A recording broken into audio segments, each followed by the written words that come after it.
Ryan, kumusta yung kalagayan ng dalawa pang tripulante na dumating kanina?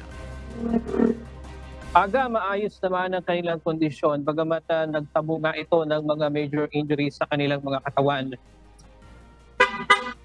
Sakay ng isang chartered medical evacuation flight, dumating kanina ang alas 6:45 ng umaga sa bansa ang dalawang Filipino crew ng MV True Confidence.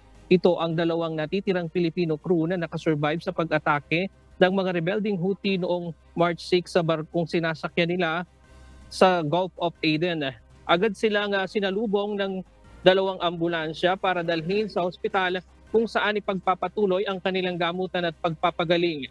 Sa ospital na rin nila muling makakapiling ang kanilang mga mahal sa buhay na doon sila'y naghahantay. Hindi agad nabigyan ng clearance ng Djibouti Hospital ang dalawa para makauwi sa bansa dahil sa kanilang kondisyon, bunsod ng mga injury na natamo nila sa katawan.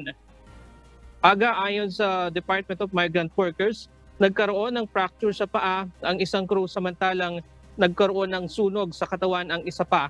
Nitong Martes ng gabi, matatandaang nauna nang dumating sa bansa ang 11 Filipino crew na nakasurvive sa pag-atake. Kasama nila ang isang crew na nasugatan na naunang nabigyan ng clearance ng Djibouti Hospital. Yan muna ang latest mula dito sa Quezon City. Balik sa iyo, Aga. Maraming salamat, Ryan Lacanale.